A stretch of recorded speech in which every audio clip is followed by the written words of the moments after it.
Welcome to another, let's see, Skycam off. Welcome to another live stream. I am Keith. Thank you so much for joining me tonight. I hope that you'll be okay with the topic. I'll explain why we're talking about what we're talking about tonight. So, got the Bat Cave glasses on. The bifocals are going in the Bat Case.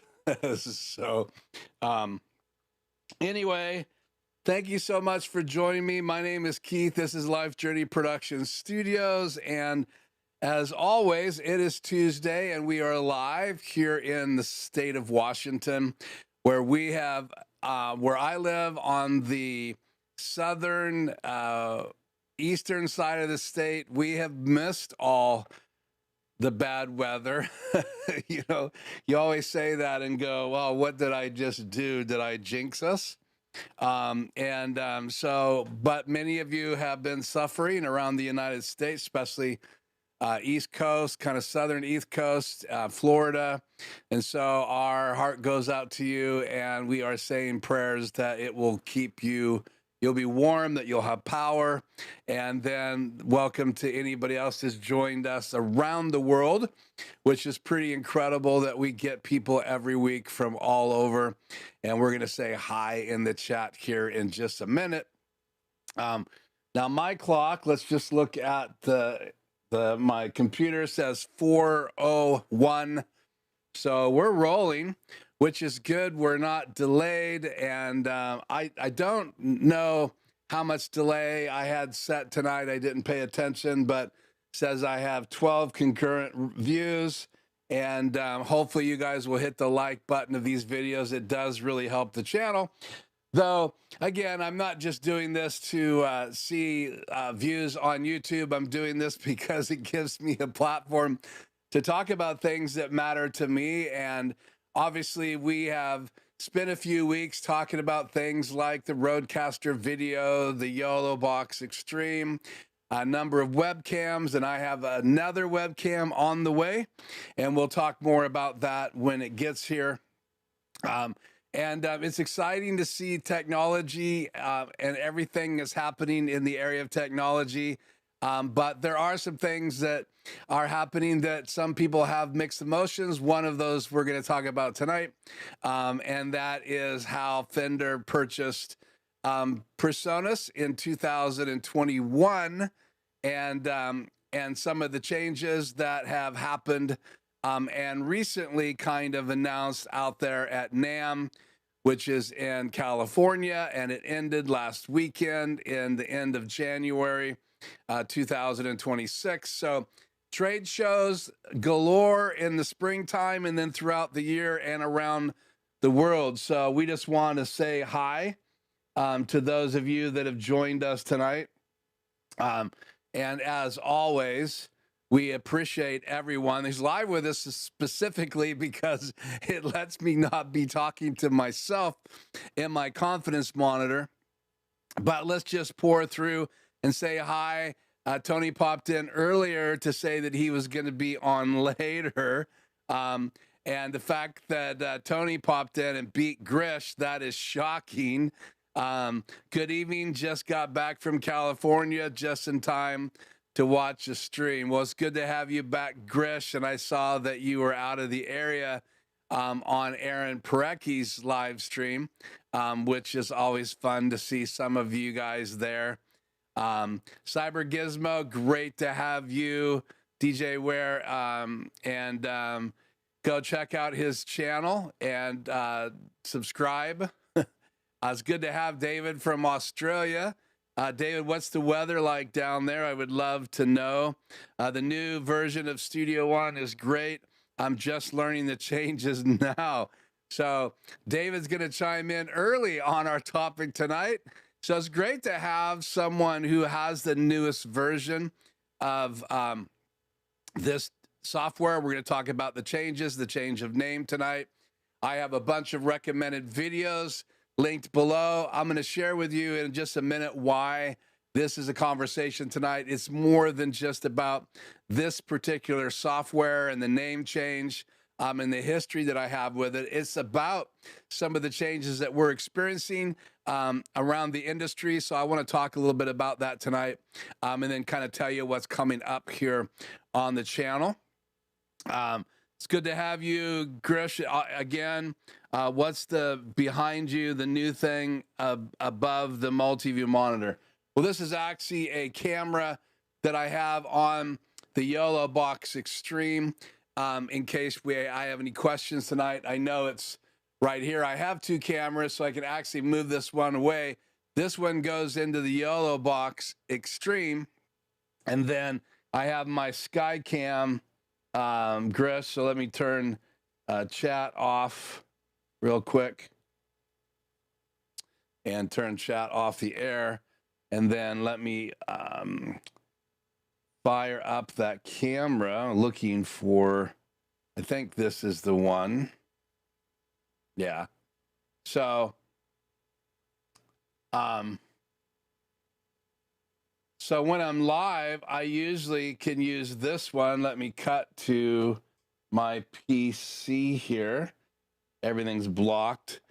So normally I would have a shot here and this camera would not be in the way, but it is in the way tonight because I am using this camera that is in the way, to show the YoloBox Extreme, because you can share the screen, but you can't see what I'm touching and pointing at.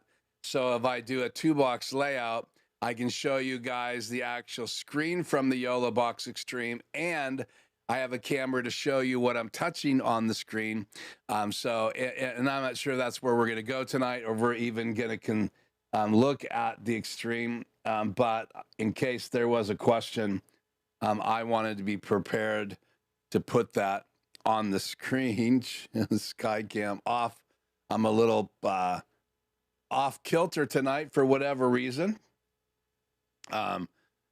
So that is to answer that question from Grish. And that is the Insta360 Link 2, which I've had for about a year. And that is a camera by Insta360. It's a gimbaled camera. It's got 2 gimbals, and it's the older version. And if you go back and watch last week's live stream, I believe it was last week's live stream, I unboxed the new Insta360 Link 2 Pro. And I'm actually going to be doing a video on that when I get back from my trip this week.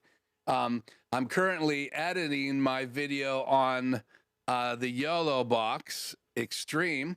So that's taken me a while because these are not short videos. There's too many features to cover in one video. I'd be in the studio for 4 hours. But I'm trying to come up with about a 35-minute video. I shot more than that, so we'll see. I'm about 10 minutes into the edit, so I've got a long ways to go. And if you've seen any of my getting started videos here on my channel, you know how thorough I do those videos. So for whatever it's worth, it is 90 degrees today. Wow, Australia down under is a great place if you like it hot. David, what's the coldest it gets? I mean, like where you live, average when it gets cold, obviously not records, but what's the average when it gets cold? It's good to see you, Joe, as always. And Joe would know a lot about music and software in tonight's conversation. I also have a poll tonight that you guys have been answering. I have 8 votes in. It's 50-50 right now, which I did not expect, to be honest with you. I do know that David's already said that he has Studio One software, and we're going to talk about what is changing. But the question is, have you ever used Studio One music recording software, either the free version or the paid version? 50% of 8 people, which is 4 of you, said yes, and 4 of you who have answered the poll said no. So if you do jump on the stream, obviously you have to be live with me to answer the poll, because I will end this before the night's out. I may have one more question that we'll ask in a poll. And again, it's challenging, guys, to make this interactive. So Again, I'm sitting here in the studio, which is nice and toasty in here. I took a walk, so it's probably in the 50s, maybe a little bit cooler than that right now in the shade. I actually got some great sun on my porch the other day. It got up to 60 degrees in the late afternoon, middle afternoon, and I got to sit on my back porch, soak up some rays. It was amazing. I think I have that shot on my phone. Might as well, let's see, can I cast this? Can't show the picture, but I can email it to myself. And if anybody's keeping score, this is our first rabbit trail. See if I can find it. Yeah, and I think what I'll do is I'll just put it up to the screen. So that's me sitting on my back porch, and I'm super excited about the sun on my face, and that's right out my patio door on my back porch, and I love to spend time there. And I'll zoom in a little bit more, and then it timed out. So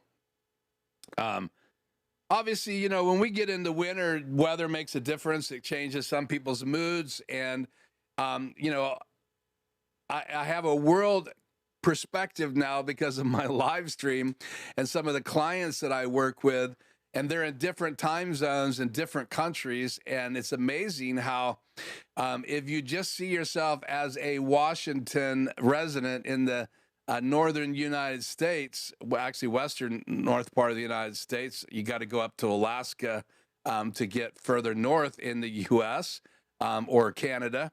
And so I've had people here in Canada. I've had clients in Canada. I've had clients in Ireland.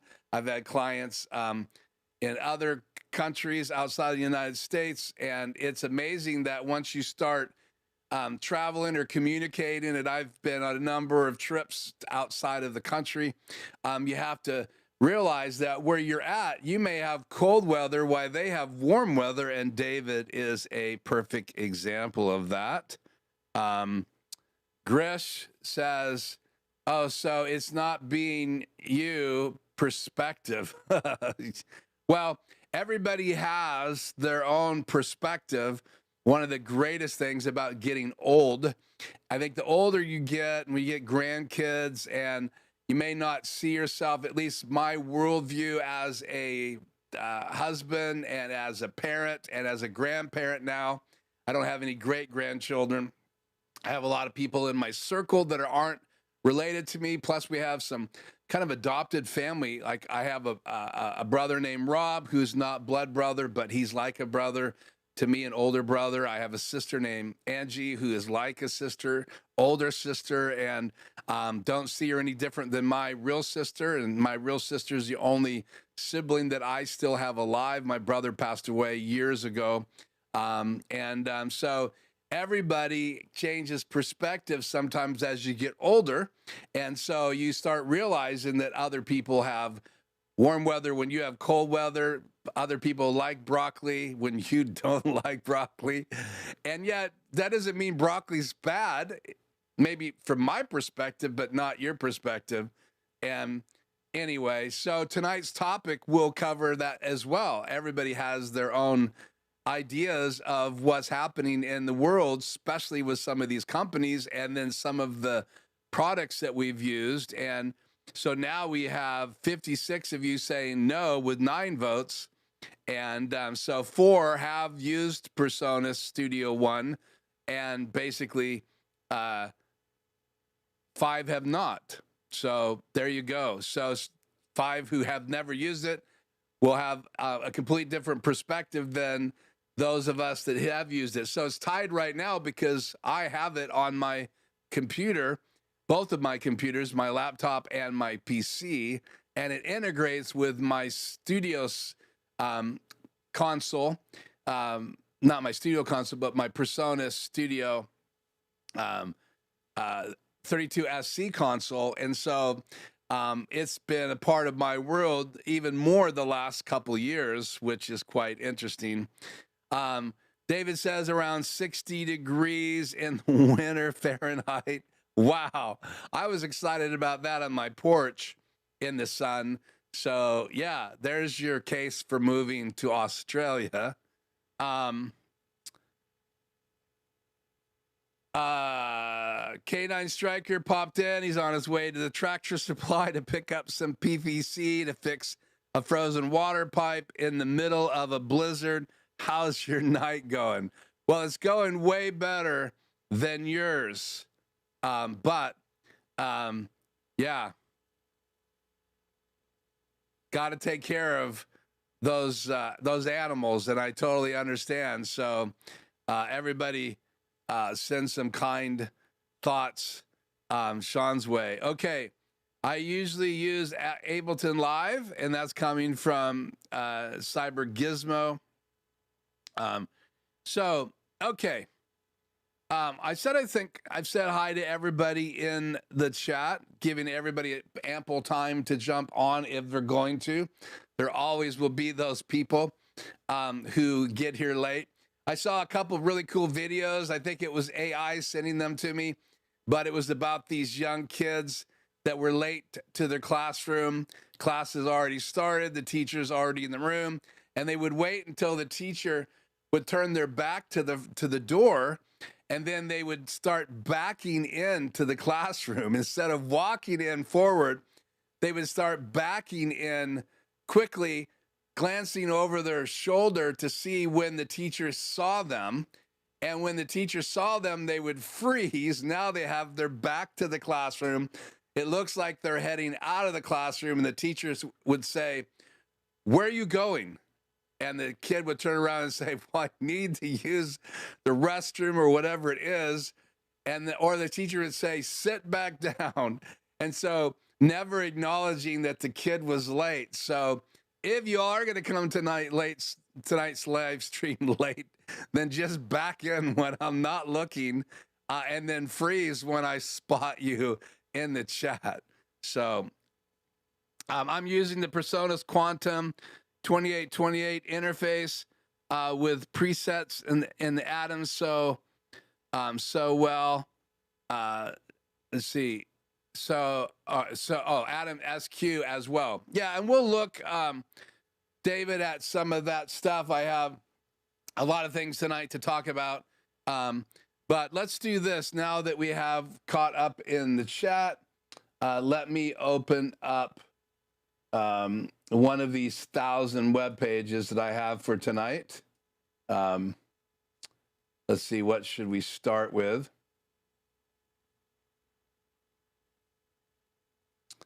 Where is it at?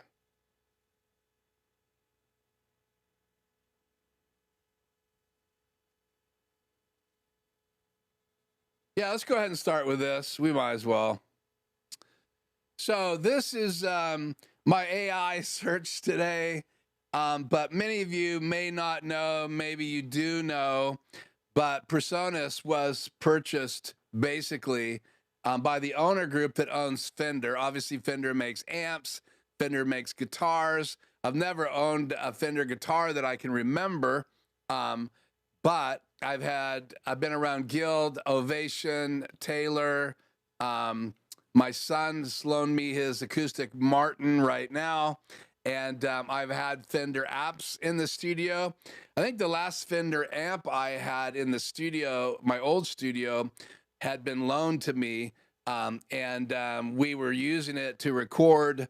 My son had a Marshall, I believe, a Marshall stack, but I've known about Fender, and I've known about their guitars and their amps, and they're well known, and Fender's been around a long time. They have a lot of loyal customers, a lot of loyal fans, but so has PreSonus. PreSonus has been around. They've been making interfaces. They've been making live mixing consoles, speakers, for live events, studio monitors, for recording, for like live streaming studios. Now you could use their monitors.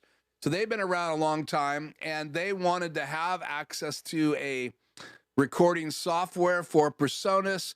They found a group that had already been writing software. They purchased it. They purchased the group, and Studio One came about and we'll talk about when that came about, and it's just a few minutes. So this basically says Fender Musical Instrument Corporation, FMIC, announced a definitive agreement to merge with PreSonus Audio Electronics, Inc. on November 1st, 2021. The acquisition expanded Fender's portfolio into recording and live sound hardware software, with PreSonus becoming, check us out, a subsidiary. Following the acquisition, branding has shifted towards Fender, with products like Studio One rebranding to, here it is, you ready for it? Fender Studio Pro. That's right. The new name of Studio One is Fender Studio Pro. So they've lost everything except for Studio, which is probably the most valuable part of the name. And now it has Fender at the beginning, and then it has Pro at the end.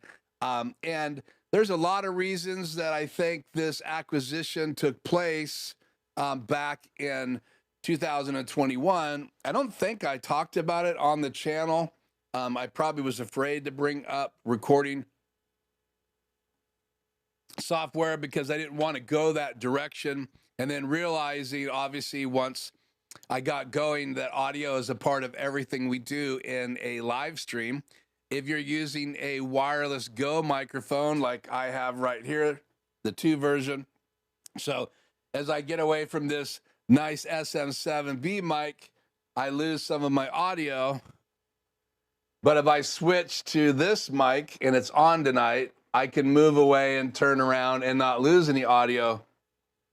So whatever you're using in your studio, it could be as simple as OBS, open broadcast software from your Mac or your PC that you could use. You just have to get video into it. If you're not using your webcam, you want to get a DSLR into it. There's a number of ways you can do it now. Most people were scrambling around looking for one of these when they started having to do school at home and all that stuff.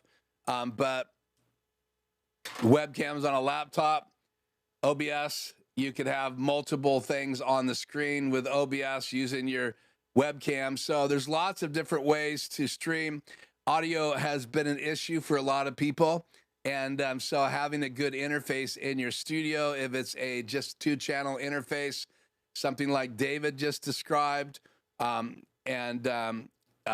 look at this. We have, let's see, I still have chat on the air.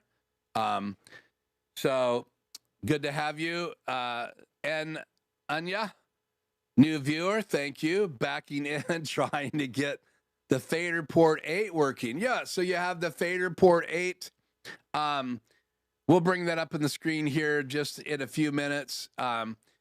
Here's the David saying he has the Fender Stratocaster, which is super, super well known. And if you are a guitar player, you know all about that line of guitars. Yeah, without question, the Strats are a great guitar. And I have a cousin who has a whole collection. He's been an electric guitar player for years. He's younger than me. We're very close. He has shown me his guitar collection, and it's a lot of money invested in guitars. We're talking about a retirement sum if you wanted to start selling some of these collector guitars. And I guarantee you he has a Strat that would make anybody who understands that world or appreciates that world or in that world of guitars, lead, electric, even rhythm in electric. It's pretty amazing. And not just electric, but acoustic. And so David loves them. So again, audio, having an interface. I use the RodeCaster Pro 2 in my studio. I started with just using my laptop and a camera. Then I went to a DSLR in my studio. Then I added the RodeCaster Pro. In reality, my wife purchased it for her podcast, and then I could use it for my weekly live stream when I was practicing live streaming. And then we would use the RodeCaster Pro 2 in her podcast, which was just something we would sit down and record. Turned out that we added video, and I've talked about her podcast here on the channel before. So audio for video is important, and as I have done commercials on both sides of the camera, produced commercials, I've done lighting for commercials, I've done audio for commercials, or talking head shoots online, live streaming stuff. I've also had an opportunity to do some audio for commercials where I was just running around with a boom pole and my pack, and that was my sound device's Mix Pre 6, which is kind of a prosumer mixing console. So anyway, audio is super important. The reason I'm going down this direction is that Fender has been from the guitar side, the amp side, and that industry is changing. So in 2021, they made the leap to add PreSonus. And why did they do that? Obviously, there was specific things that PreSonus would bring to the table that they felt like was a good mix, but there was a lot of people concerned. You're going to hear that if you watch the videos in my link. And I would encourage you just to talk about this topic. And so in reality, really what I wanted to talk about here is in 2021, Fender bought PreSonus. And now in 2026, the name convention of a software that I was using, let's see if I can find this article, if I still have it up here.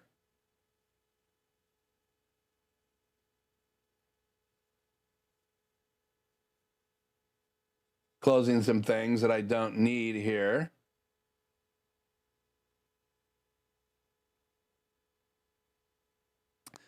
And I included this link below.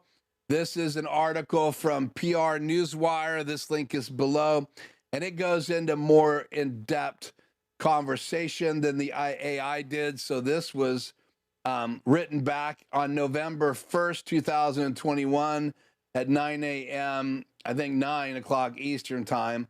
And so this article is linked in the description. There's a lot of stuff here that you can peruse over.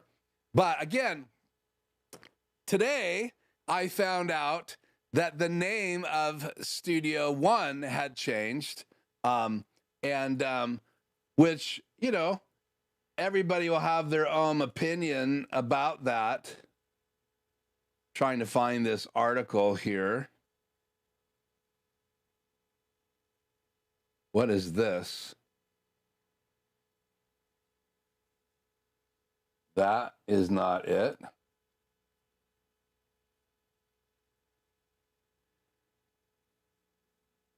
Then if you go to PreSonus's site, they have kind of a Q&A, Fender Purchases Presonus. This is a conversation that took place on their kind of interactive page, their kind of built-in Discord. November 1st, 2021, I just read that Fender has entered into an agreement to purchase PreSonus as one that was left orphaned when Gibson bailed on Cakewalk and the Sonar line of DAWs. I can't help but be a little apprehensive regarding this merger. I hope there were lessons learned from Sonar experience. I really don't want to have to change and learn a new DAW again. So if you've been using something since 2009, and that's when PreSonus released Studio One version 1, and some people didn't like the name Studio One because then what is it going to sound like when you do Studio One version 2, Studio One version 3?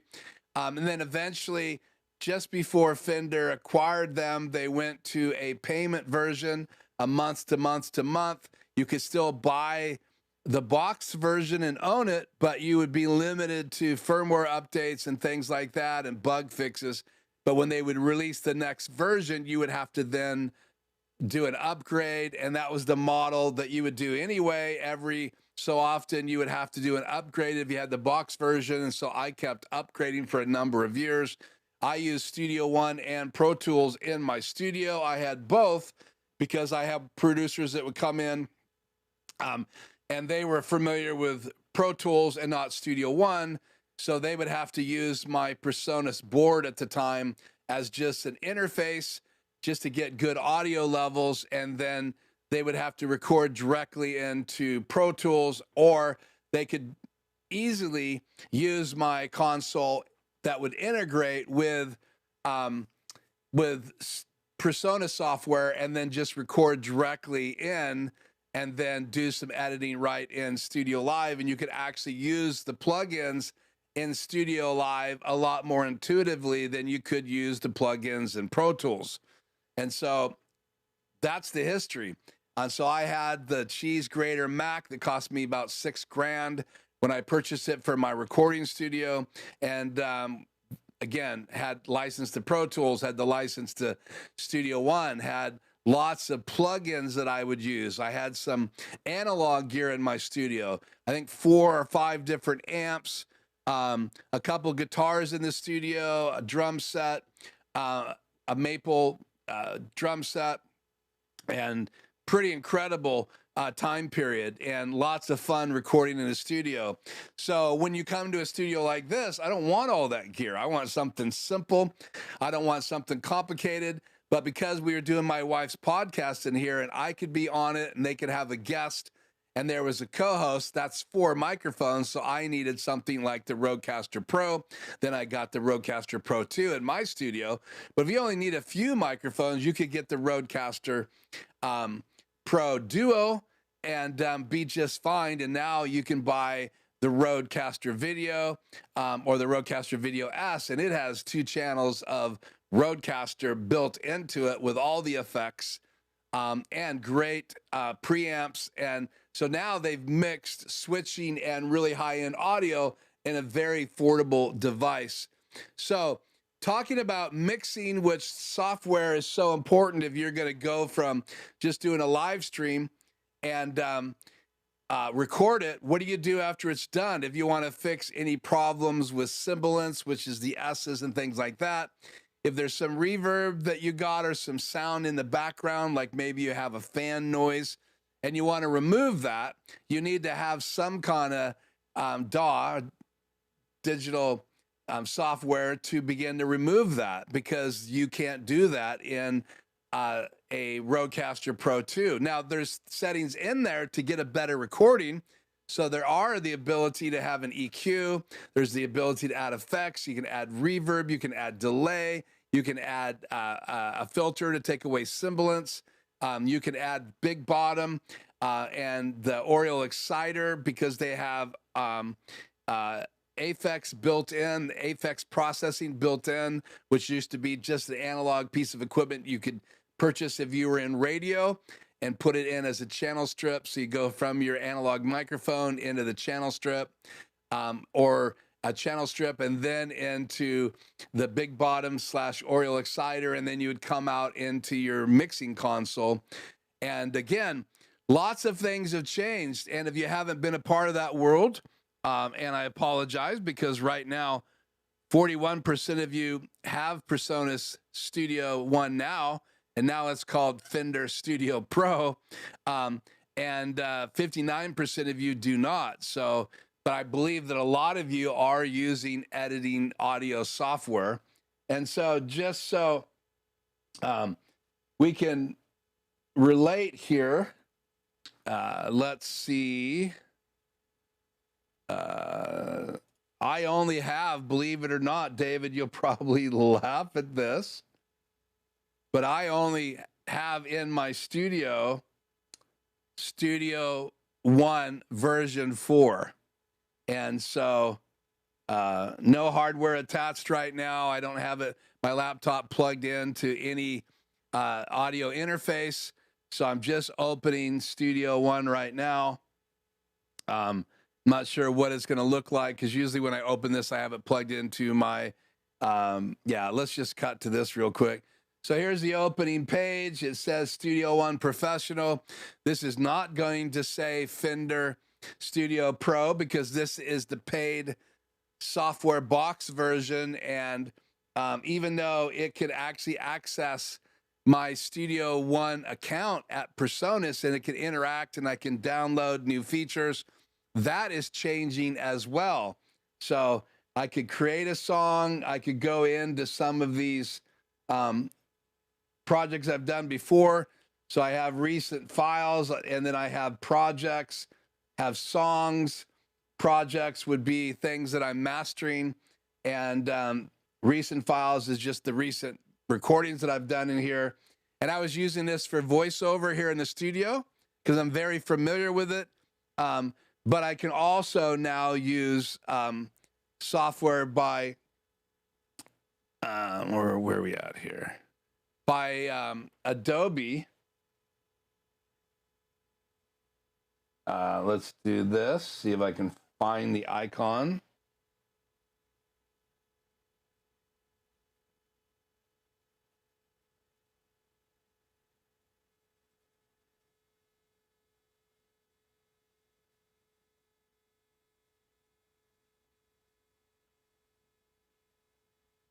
Maybe not.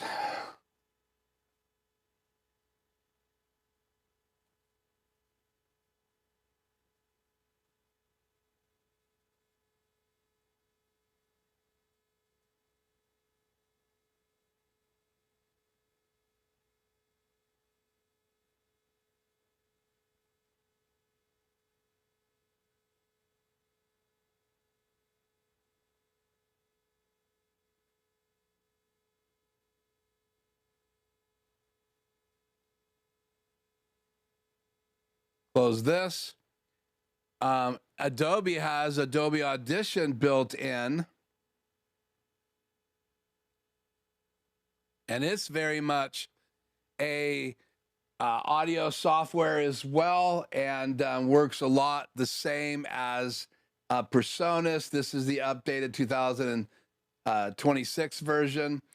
So I do a lot of my editing from Adobe because it integrates with Audition. So if I have a problem with a piece of audio, I can right click on it, open up Audition, repair it, and then close Audition, and it updates my files in Adobe. So again, Audition is a choice as well that you can use as a software. So you got Pro Tools, you've got Cakewalk, you have all of these other softwares that are out there, and then you have softwares that are kind of intermediate software that works directly with like recording guitar or bass or things like that. So so let's press forward here.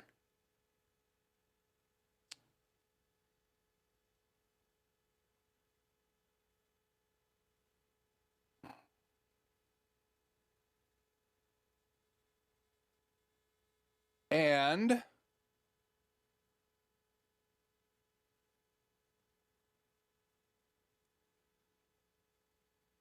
let's go to Fender's site. So this is officially fender.com. So as you scroll down, you can see that they have some new controllers. They have audio interfaces now. They have plugins because they're really absorbing both stuff they have and PreSonus has. And then now they're talking about their new Fender Studio Pro, which is just really version 8. It's got some new features. It's got some really cool plugins, some new reverb, and new things inside version 8 because it wasn't just a name change. It was actually an update. So, and David is playing with it right now, so he probably understands a lot better than me. Hello to all. It's good to have you. Greetings from Germany. It's good to have you in the live stream. I'm also using SSL, UF8, UC1, and UF1 interfaces with Studio One. The work is amazing. So it'd be really cool, maybe, David, to have you on the live stream one of these times and we could talk about your studio, which would be really cool. Keith, I have a suggestion for you. Even with the notifications enabled on YouTube, I don't always get notified when your stream starts. Couldn't you open up a WhatsApp channel group and announce the stream there a few minutes beforehand? I'm more likely to notice that than YouTube. Yeah, again, it's a challenge with YouTube because you're not guaranteed. I try to be live every week on Tuesday. It's very unusual when I'm not. I understand we get busy and the alerts help me. I would probably miss some of the live streams that I love to attend every week, even though I know that they're always that particular day at that particular time. So, yeah, it's a great suggestion. Let me process that. Lots of streaming in Germany do that, and it works. Yeah, and I have been using WhatsApp for communicating with friends, even face-to-face, clear across the world. I have a couple friends in Africa, and I've used the app to communicate with them. So I'm semi-familiar with WhatsApp. I'm not sure how secure WhatsApp is, but again, that's a great suggestion. But people would then have to be on WhatsApp for them to get the alert. Obviously, we know that you would. And again, one person is just as important as many people. And I've even thought about doing a weekly email a half hour before we go live, so everybody get that. That's what Aaron Parecki does. So if you sign up to his email, you get a alert every week. But in reality, my YouTube alert from Aaron is usually the thing that reminds me. And I'm kind of in a routine on Sundays to listen to him at 9 a.m. my time. He's in Portland, so it's good to have you, TVJ, in tonight's live stream. Thank you for joining us. We're talking about this event. Fender in 2021 purchased PreSonus, and now things are changing. So let's just look at some of the changes here. Let's go right here. So if you're familiar with the Atom controllers, and I think I already had this open, here's what you could purchase from PreSonus. You had this Atom controller, and then you had the Atom SQ controller, and then these are just different faces that you can put on it. And now, these two, though they're not available yet that I know of, the prices are here, the Motion 16 and the Motion 32. So if you kind of click back and forth, you can see a little bit of similarity, not exactly. 106 and 262 US dollars. And you have 329, 269 US dollars. So again, now you're going to see some Fender based items. And one of the videos that I linked in the description below is a interview with the Fender person at the table talking about the changes and talking about the name change. And that was at NAMM last weekend in California. And then I think I have, let's see, not there. Let's see, let's close this now. Try to close some of this stuff.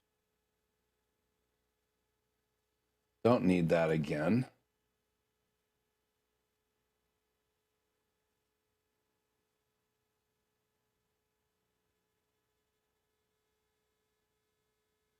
Then we pop back over to PreSonus's site. You still have all of these interfaces.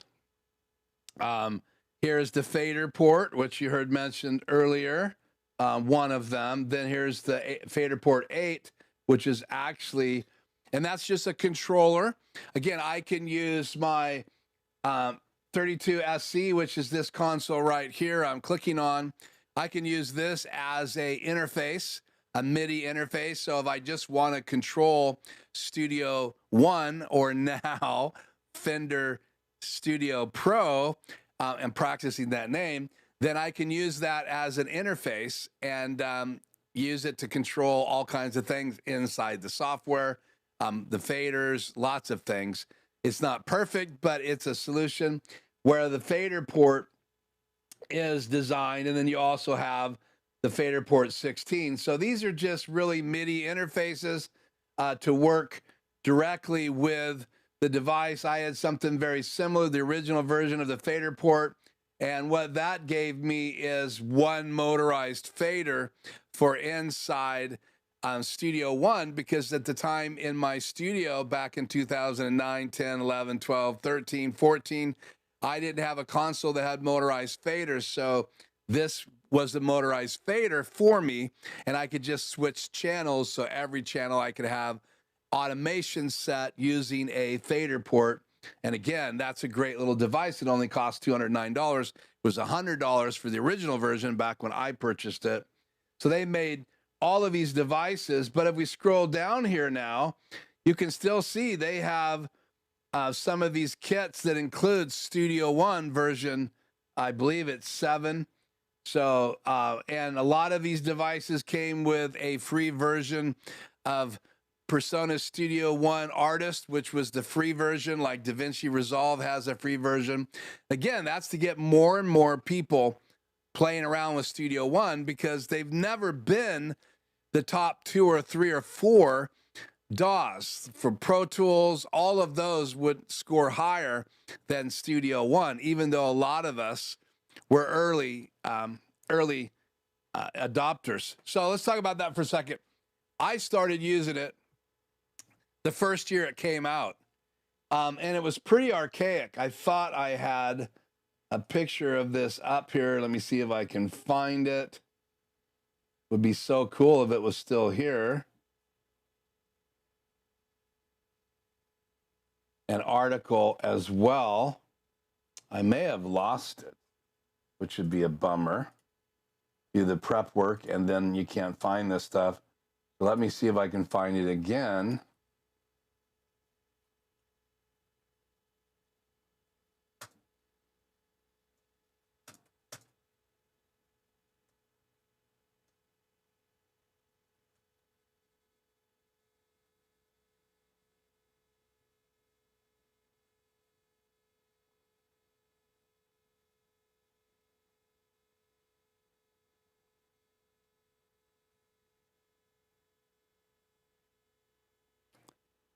Studio One version 1 looked like this.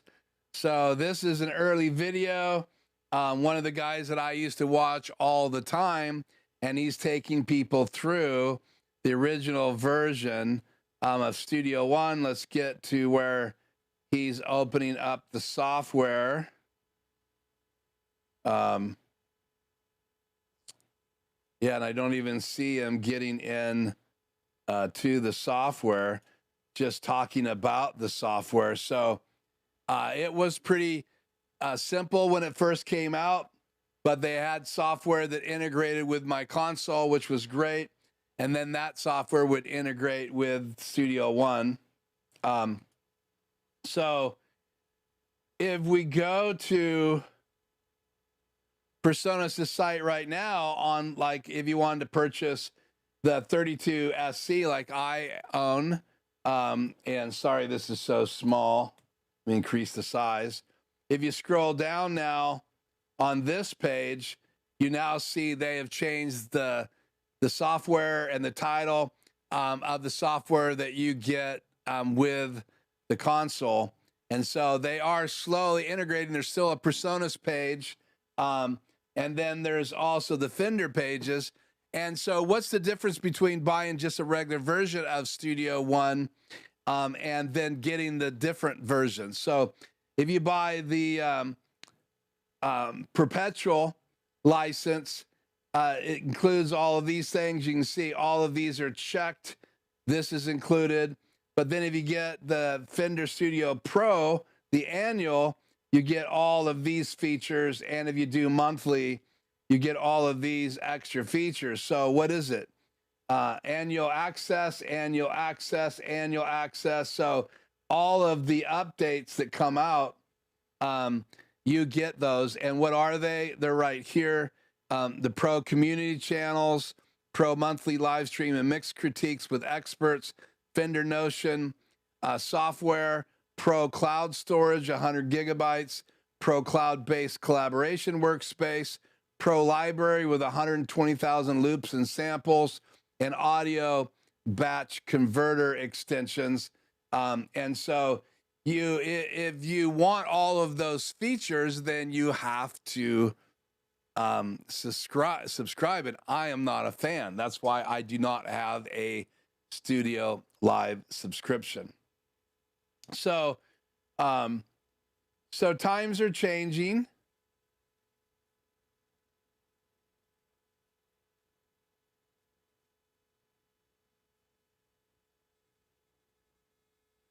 At one time, somewhere here, I was logged in. Yeah, here we go. So I'm able to now log into the Fender version of my profile. So here's my profile. Here is the hub that I have access to, the ear mixes that I own, the SW5E AB switch, and then all of the videos that I have access to. And then I can go through and do firmware updates and everything. And I've been logging into the PreSonus site. Now I'm having to log into the Fender site. I wasn't able to get in the PreSonus site today, so a little frustrating. So how do I feel about the name change and the migration from PreSonus really doing everything when it comes to Studio Live, the consoles, as well as Studio One software now changing? It's affecting everybody's logins. It's affecting everybody's interaction with the company. And I'm sure there's a lot of people that had some huge reservations about that. So, and Gris says, and I agree, subscription suck. So again,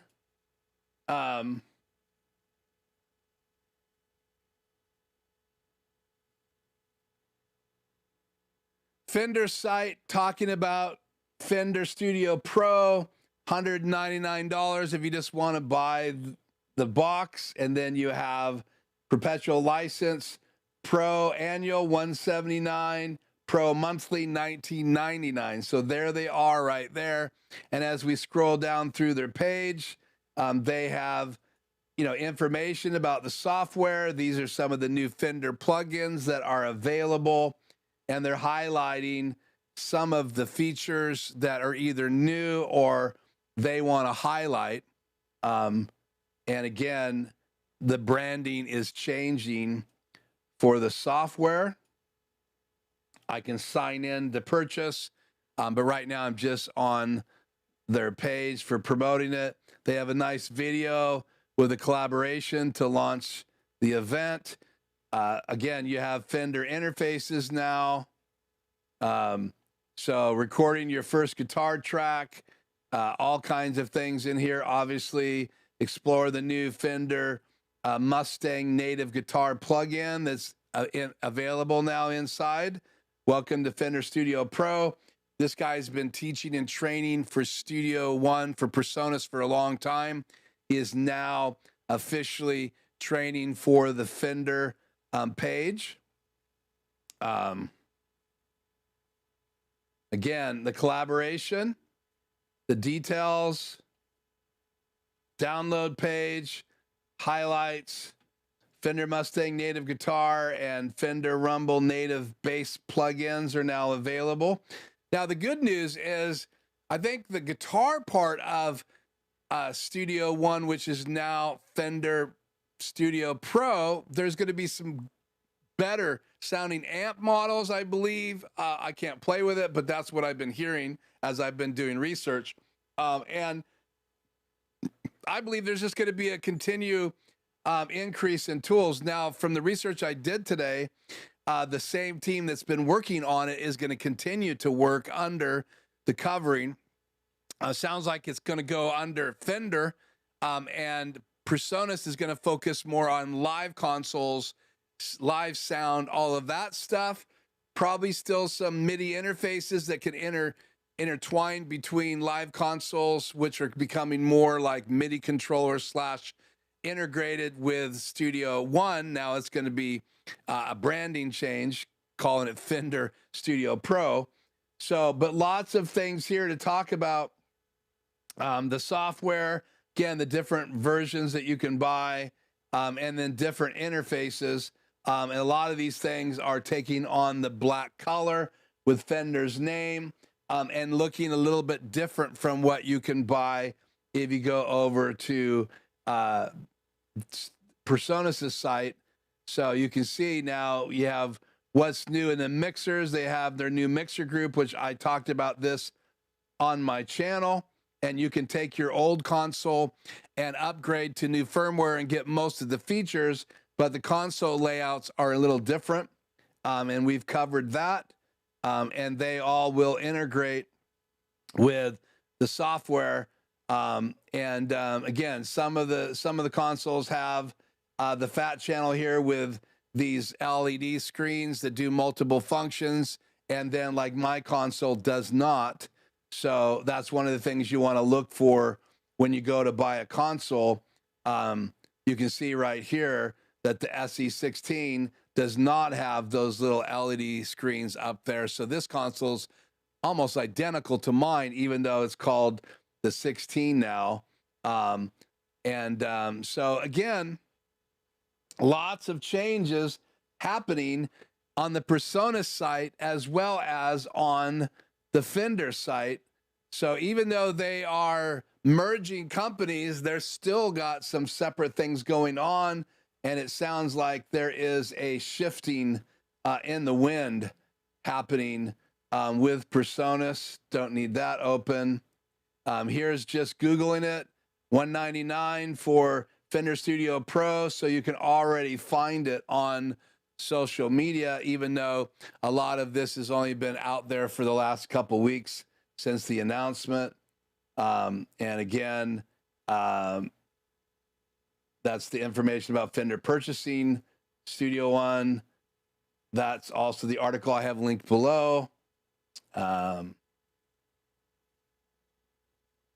Same article.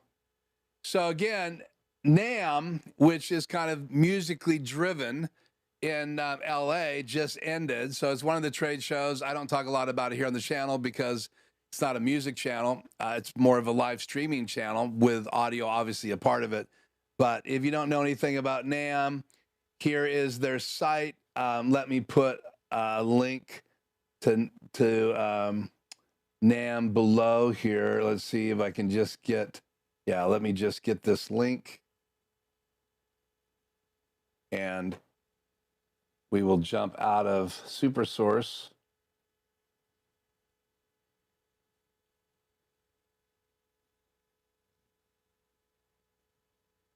And I'm just going to pop this in the chat. So you can learn about NAMM.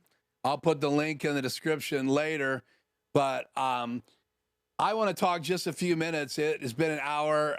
We're going to be on tonight for about another half hour. Got a couple new things I was going to tell you about that are coming, as well as if you have any questions about anything in the studio, I'd like to answer those, or anything about this merger.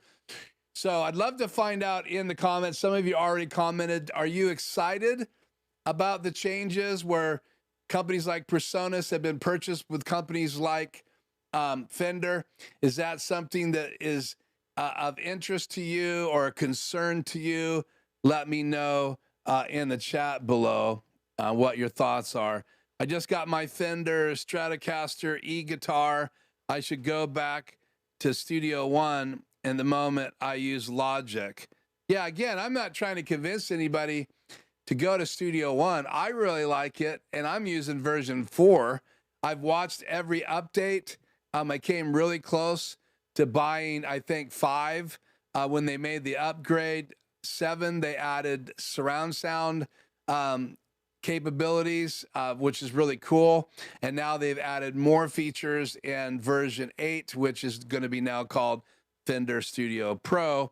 But again, there is the link if you want to pop on over and learn more about the NAMM, and maybe consider, if you're in the California or close to California going in 2027, to look at new tech for those people who are really excited about the music industry. They also have some major artists playing all around NAMM. So I've never had the privilege to go, but I have met people that have, and it sounds like it's pretty cool. I even discussed going with my cousin, who would absolutely love going to some of those booths that are available at NAMM. So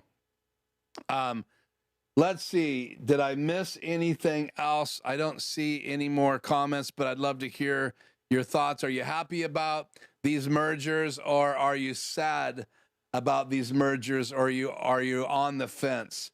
And what I should do, we have a poll up. How have you ever used Studio One music recording software, either the free version or the paid version?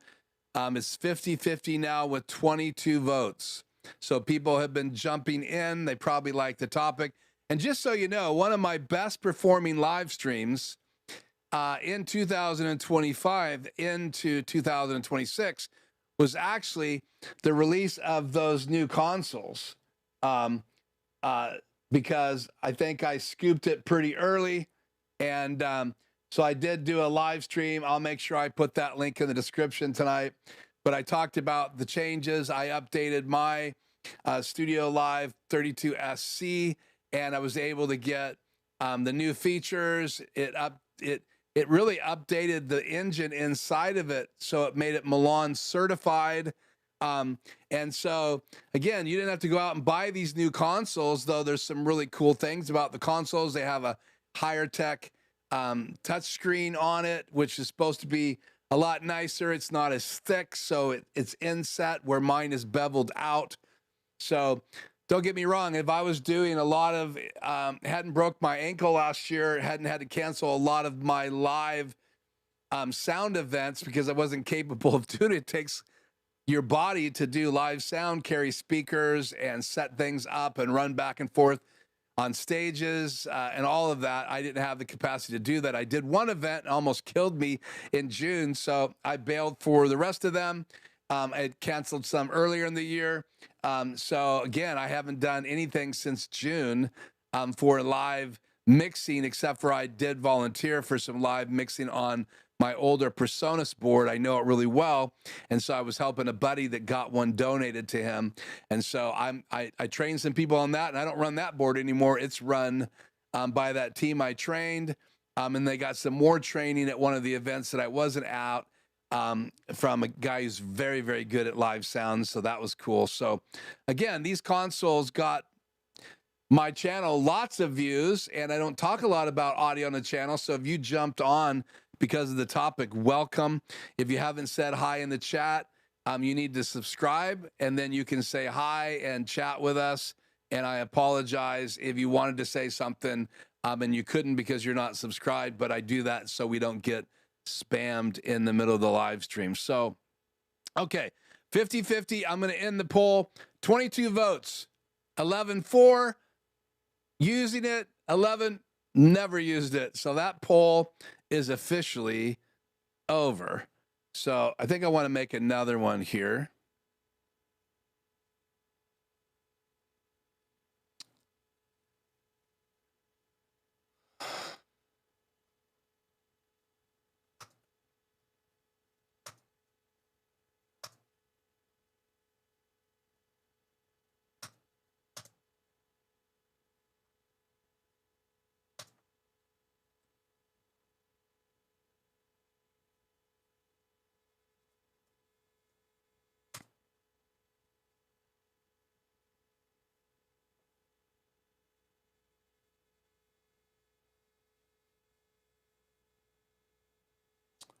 By the way, I'm not super excited about this software embedded in YouTube for doing these polls. So I'm going to set the poll a rockin'. And so the new poll is up there. And yep, that was the pop-out chat that you guys saw. So the poll is, are you excited about Fender and Presonus and the changes? Yes or no? So rock some answers here for me tonight, because I bored you maybe with this conversation. Okay, some news. Sorry, it's not on the hour. I was able to work out a deal that I'm comfortable with, and Ozbot is comfortable with as well. And I have a new webcam coming to the studio. So I know it's already been announced out there in the world of YouTube. It's the Tiny 3, and I discovered some features last week that I was not made aware of in any of our back and forth conversations. And part of that is our back and forth conversations were super private. And so they were only giving me bits and pieces. So they weren't doing a very good job of selling me to actually bring the device on the channel, do an unboxing, and I've agreed to do a video. It's going to be my unbiased opinion. I've made that very clear. They're not going to see the video before it goes live. It's going to be brutally honest. Hopefully they will get a lot of the bugs fixed. My video will come out sometime during the first 8 or 9 days of March. So I don't know when that device is going to get here. I ordered the remote because it wasn't available. The other route, I will say this, there's more than one device coming in the package, and I'm looking forward to diving into that tool. We're not going to dive in too far live. I've agreed to do most of that in a uploaded video, which is what they really wanted, which is also why I dragged my feet, because 90% of what I'm doing on my channel now is live, because I want interaction and not just to have you listen to me talk and then having to text me questions, though I absolutely try to answer every question that is sent to me attached to one of my videos, and I have that enabled on all of my videos so people can make comments or ask questions. PPE is fixed. Okay. I'm not sure what PPE stands. Sure, I know what PP, but not PPE stands for.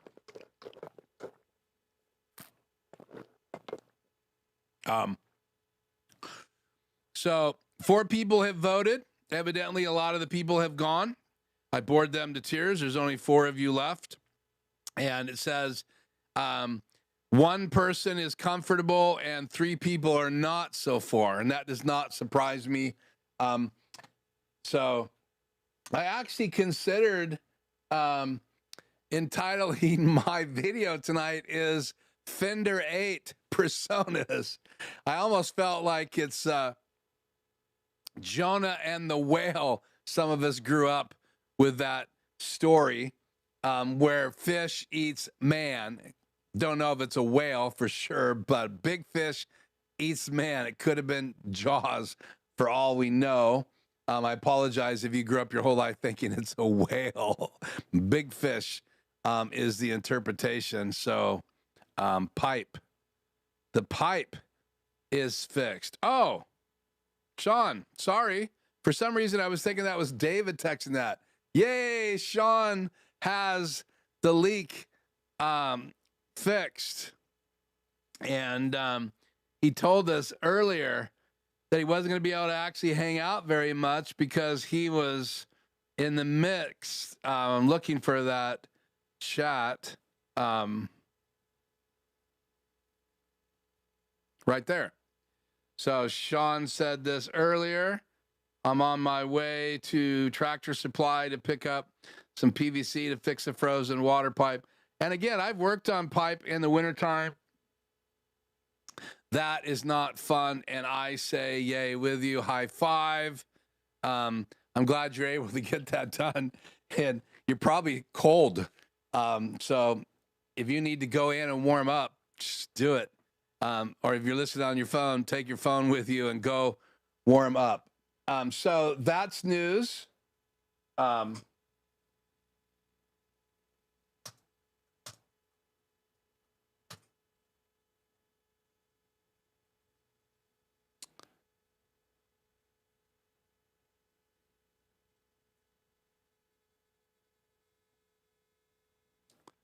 really passionate about this whole topic of sensor size.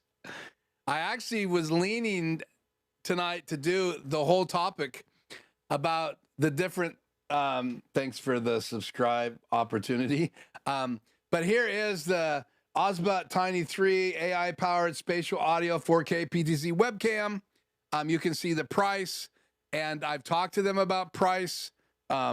So they've thought it through, and I just want to point out that a 1/2.8 is a bigger sensor than a 1/1.3. So keep that in mind. 2.8 is a tiny bit, significantly tiny bit bigger. But again, it'll do better in low light. And it's obviously a different sensor than you're seeing in the YoloCam S3 and the Insta360 Link 2 Pro, which both have over 1/1.3. Some of these cameras come out and they have a smaller version of it that has a smaller sensor. So be very careful and make sure you read the fine print, because you might go for the smaller version, or in this case with Osbot, they have a bigger version that has a smaller sensor. So be very careful. And that would be the Tiny 2 Lite, which I don't have coming. Yeah. So that's a picture of the Tiny 3. This is a picture of the Tiny 3 Lite, and it is big, quite a bit bigger than the Tiny 3. So I won't be able to compare them side by side, but there's some videos online right now that you can go look at. So again, I'm really fascinated with all this sensor stuff that's happening. I believe it's one of the shakeups in 2026 that we're seeing. We've seen some cameras, like I have, when the face cam came out, it had uncompressed video, so USB-C to your computer. So what that meant is that faster signal, less latency. So that was a big pitch, but there's no built-in focusing. So you can only be so close and so far away to even use this. And again, great camera at the time, but now I think it's like 2.5 or 3 years old, and a much smaller sensor. And again, these smaller webcams getting these updates is huge. Now, even though they have gimbals, that doesn't mean they're exactly like a PTZ camera, even though they are pan, tilt, and zoom. 4K cameras that you're streaming at 1080p can zoom in 4 times, obviously. And then they'll have a digital zoom, which means you're going to lose picture quality. And then even in like a smartphone, there's technology in there that's actually doubling pixels as you zoom in, which gives you better clarity than just zooming in on the sensor.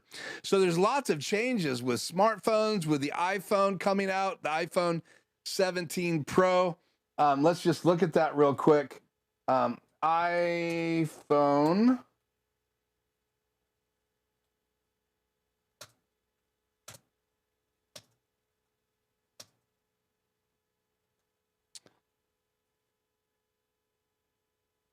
Here's what come up with AI.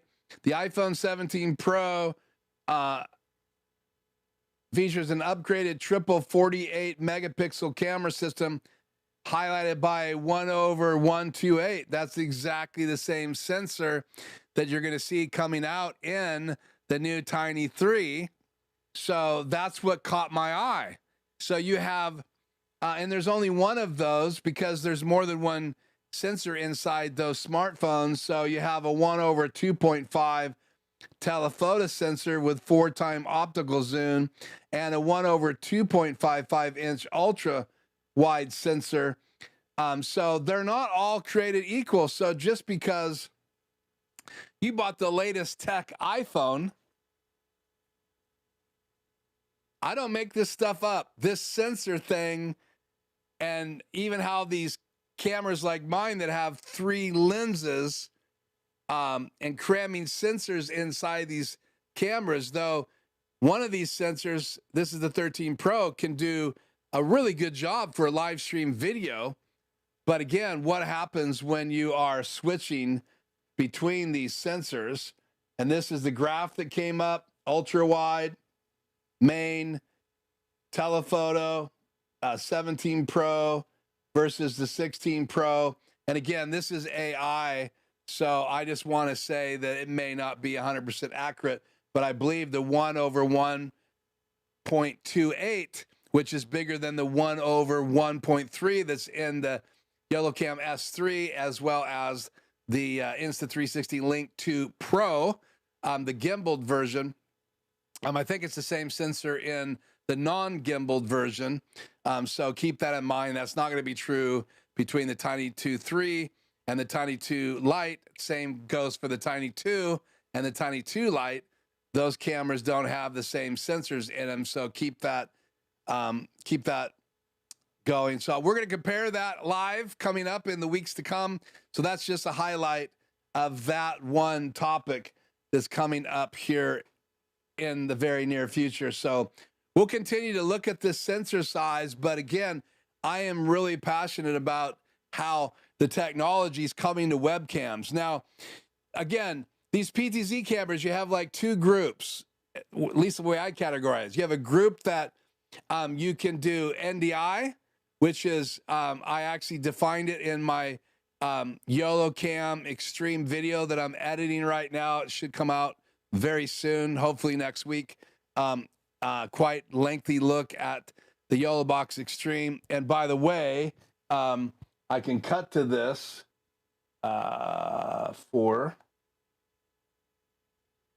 it's in the studio.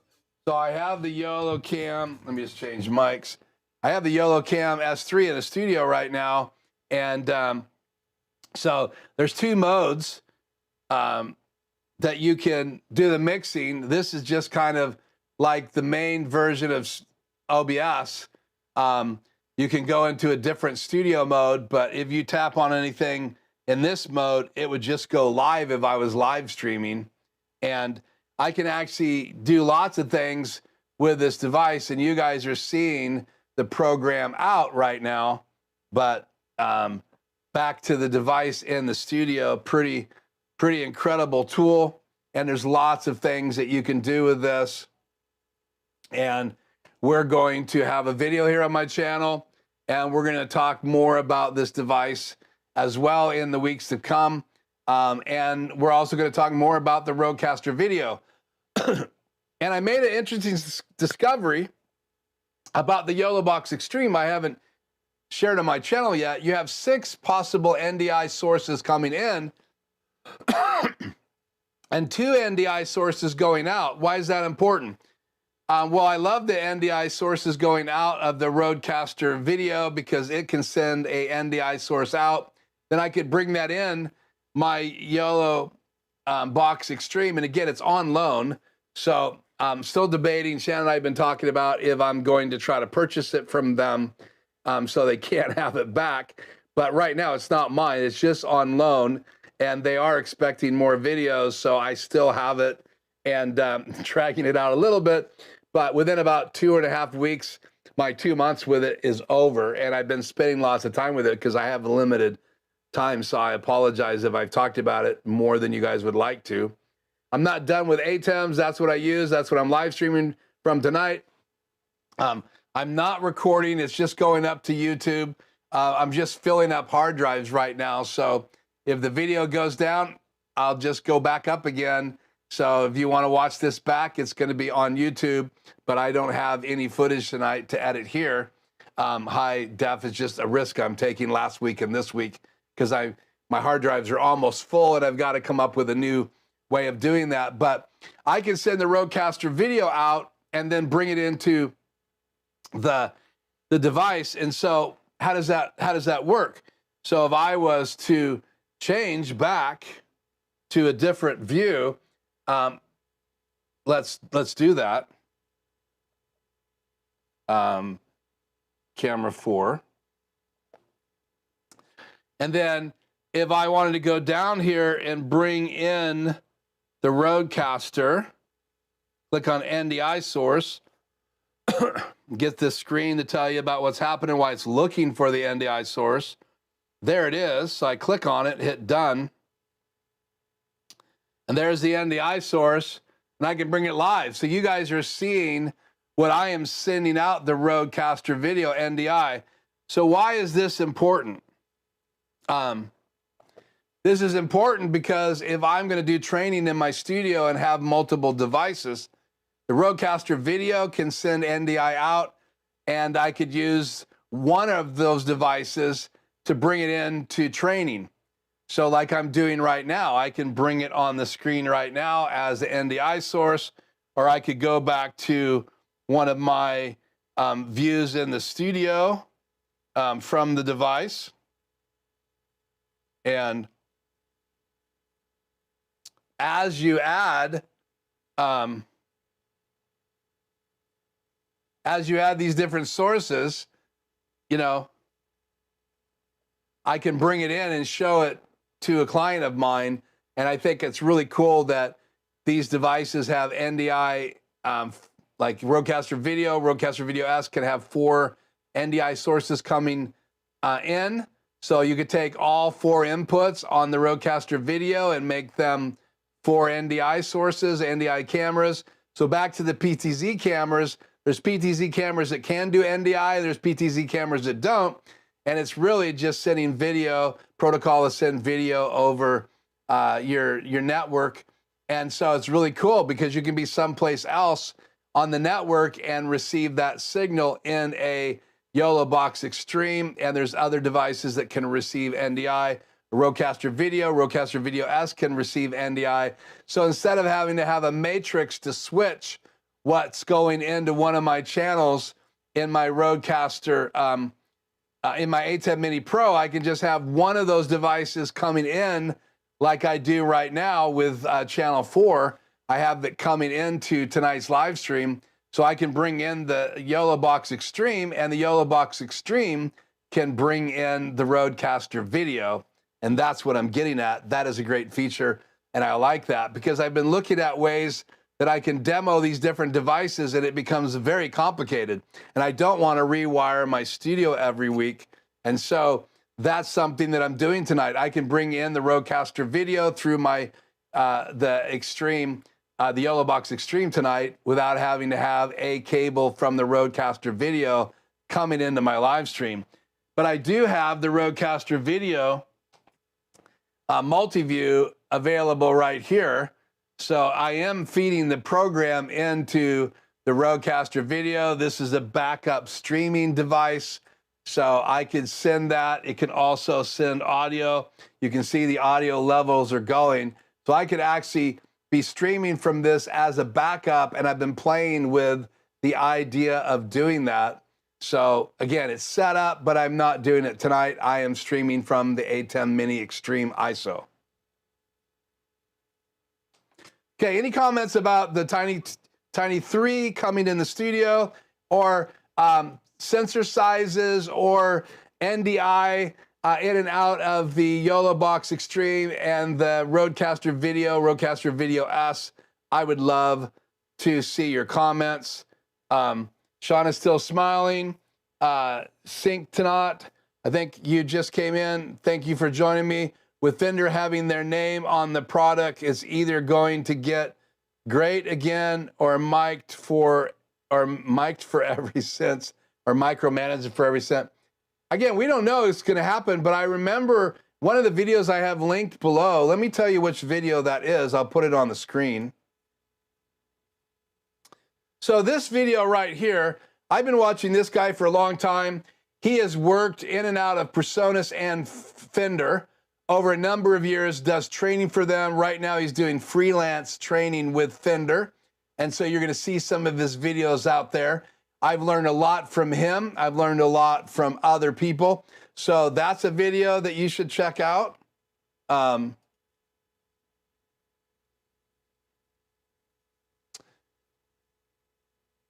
This video as well is in the link to the description. PreSonus Studio One Pro is now Fender Studio Pro. He's got some quotes. He even talked to the Fender folks a few years back. And so I just stopped it here because it says, my assumption is if we get more people started on recording based on what happened with Fender Play, they'll gravitate up to actual paying for subscription services and buying more hardware. So again, if you're looking at the motivation, but I love what he has to say. And this is Ivan Calderon. Hopefully this won't go to a commercial. So let's just see if this video will come back up here. Let me refresh my browser.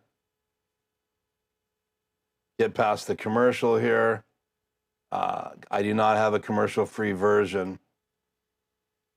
But so watch this video because he has some really profound things to say about the merger and about people's feelings, the places that he was at when they were really going through that 2021 purchase. So really fascinating. Again, that is in the description as well because I wanted you guys to get a chance to check that out, especially if you're visiting the channel and you're watching this. I will put chapter markers here, so just wait. That should be done by late tomorrow evening. I am leaving to go to Portland on Thursday morning, so I'll be gone for a couple days, but I'll try to get those chapter markers in tonight, so we'll see. I'm got to get off the air here pretty soon because I'm going to pick up a friend tonight to go hang out, so I have no problem with the name change. So again, 8 votes, 8 people now have chimed in. Are you excited about Fender and PreSonus and the changes? 38% of you, yes. 62% of you, no. In conjunction with comments like this, I have no problem. That's David. Any advice on PoE cameras for live streaming? Yeah, I do. The tiny, let's see, Osbot Tail Air 2, in my opinion right now, though it doesn't have 20 times zoom or 30 times zoom, it's got 5 times zoom, and then it's got digital, I think, to 12 times, might be 10, I can't remember. It's got a good size sensor in it, even though I really believe, I have no inside information. I'm speculating. Do not quote me. I have not had any input from my new relationship with Osbot, and that's mainly only around the Tiny 3 camera. And they are sending it out to me with another device. And again, I purchased, and it should be here tonight, the remote control version 2.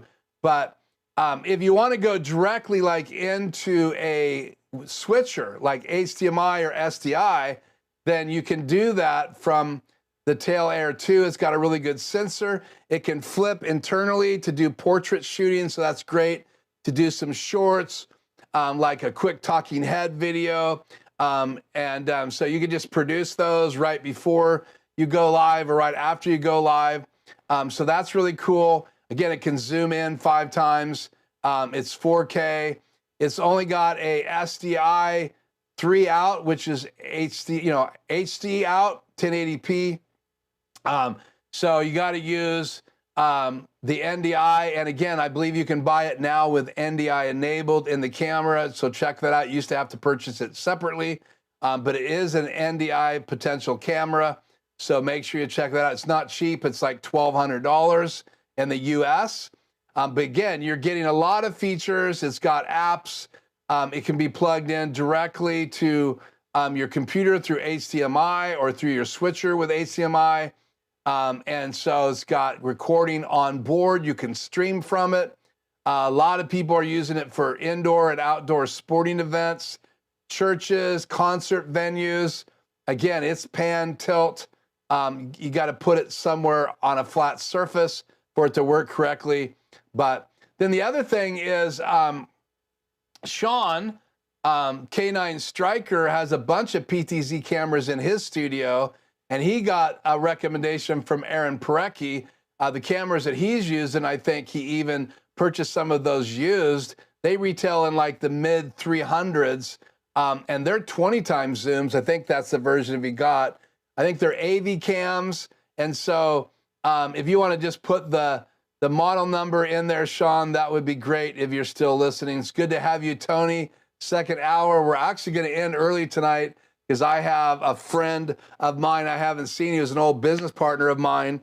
And we got talking yesterday for a technical issue on the phone. And he and I are going to go check out a movie tonight. So extra motivated.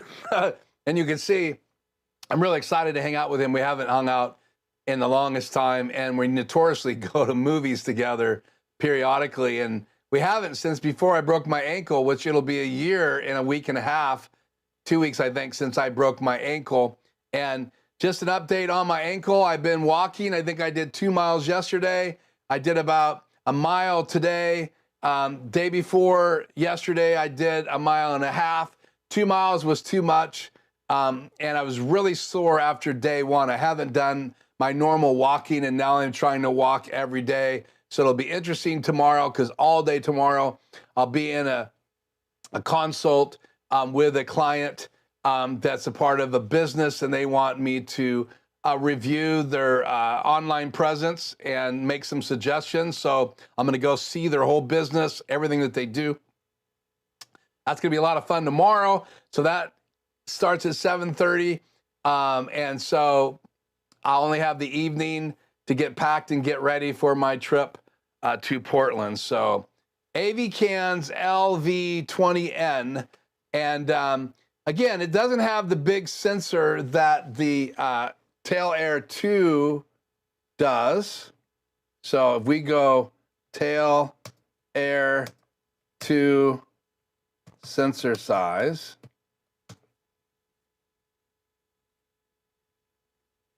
and AI says 1/1.5. So that's what the Tail 2 has. If you go for AV cams,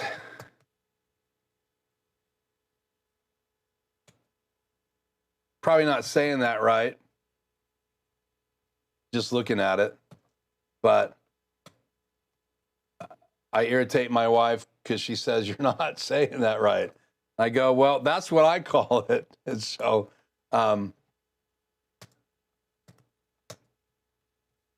let's see if it comes up. One of the great advantages now of AI, it can gather most of this information, but again, accuracy can be off a bit, but it is a 1/2.8. So that's not the same sensor that's in the new Tiny 3. That is a 1/1.28. This is a 1/2.8. So it's quite a bit smaller sensor, but I've seen the footage in a Zoom with Sean, and I'm pretty impressed with the Avkans LV20. So check that out. Those are two I've actually considered getting a AV cam in the studio, but again, I'm so much wondering if there's going to be a Tail 3 in the near future because of all the sensor changes, but it still has a pretty big sensor in that. Again, that Tail 2, Osbot Tail 2 is 1/1.5. And it says, and detailed imaging, it differs from the older, smaller 1/1.8 sensor in the Tail model.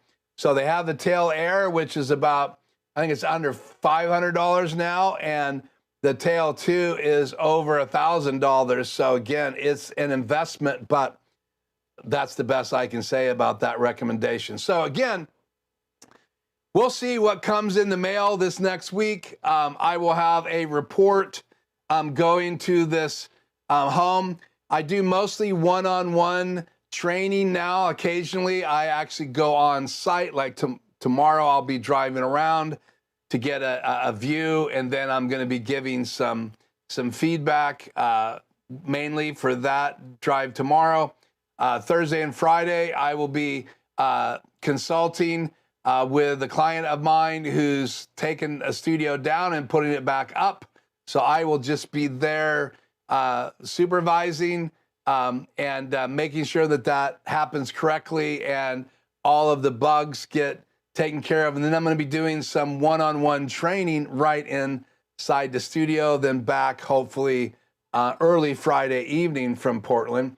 So next week, we'll see what comes in the mail. I know I'll have the remote control for the webcam that's coming, the Tiny 3. Again, it is a webcam. You got to plug it in to your computer. You need a fast port. You need a fast USB-C cable, and it will come with a fast cable. And then the remote, once it's in the studio, I will be able to use that, which is really cool. I don't have any cameras right now with gimbals that I can control with the remote, and some of you actually have Osbot cameras, so a shout out to Osbot, and it'll be fun to start this relationship. But okay, let's end this poll. 10 votes. Are you excited about Fender and Presonus and the changes? 40% of you say yes. 60% of you say no. It's pretty easy to figure out that math.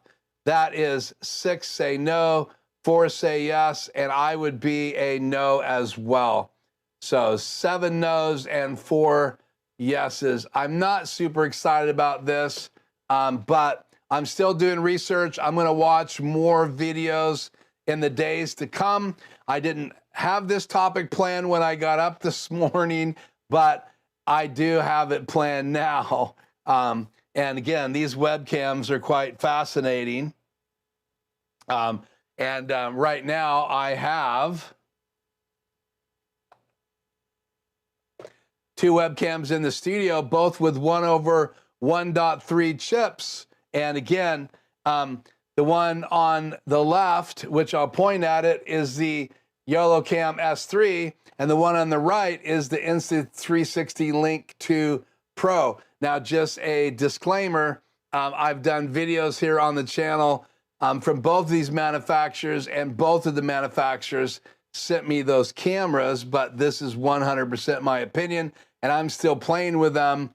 And the cool thing is now that I shared last week is that, you find it here.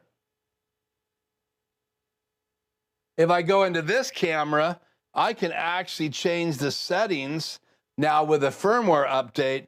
So let's say I want to change to ISO 400. I can drop it down to ISO 400. I can bring it back up. I could even change the shutter speed. So again, I have control over white balance and all that stuff inside the YoloBox Extreme, which I think is pretty cool. And so I can adjust that camera, but I can't adjust any of the other web cameras that I would be bringing in to the YoloBox unless it was a YoloCam S3. So that upgrade, I think, is pretty substantial as well. And I'll be talking more about that in my video that should go up on my channel next week. And I hope you guys will watch that and like it. If you haven't hit like tonight, please consider hitting the like. I thank you so much for joining me live. I've got to run, eat some dinner, feed the dog, take her outside, Zoe, and then jump in the car, pick up my friend, and head to a movie tonight. But I am really happy and excited that I got to hang out with each and every one of you tonight in the live stream. I hope you enjoyed the topic. There is a lot of other companies that are merging and other purchases. We've talked about some of that before. Don't want to try to go down any rabbit trails tonight, but this is just one of them that really came to the forefront last couple weeks because of the name change going from Studio One to Fender Studio Pro. And again, new features, new cabinets, new Fender plugins, new Midi things, I believe, coming, as well as there are some great features still for people that don't just play guitar, including some really cool new reverb inside it. So check out that. And if you have more questions, David is playing with the software right now. I don't have access to it, but maybe I should download or get my hands on the free version soon and load it in and do some playing around with that. So, okay. There's a vote for the Pats. I would say go Hawks, but I am glad you are a Pats fan because it is a rematch and it's in California and the Super Bowl is coming up very, very soon. So that should be a lot of fun. Thank you, Tony. I will enjoy the movie. It's going to be a fun movie. Maybe I'll talk after I get a chance to see it. Maybe I'll talk about that next week. Okay. I'm going to wrap it up. Thank you so much for joining me live. It's another Tuesday. We'll be back live next Tuesday. I'll have a report from Portland. You never know. I might have some new devices here to unbox. We'll just have to wait and see. One thing you will know, there won't be any need for me to be worried about coming up with a topic because there's plenty of things out there right now that we can talk about. And there's trade shows galore around us. And some of those announcements are happening before. And Blackmagic Design is going to chime in, we know, pretty soon. So we can't wait for that. It's good to have you here as well. Thank you for joining us and being in the chat. And I will take the angel picture anytime. So it must be you, not me. I try. With that, I bid you all good night. We'll see you in the next video very soon. Be safe. And if you're fixing pipe in freezing cold, do it quickly. We'll see you guys next week. Keith out.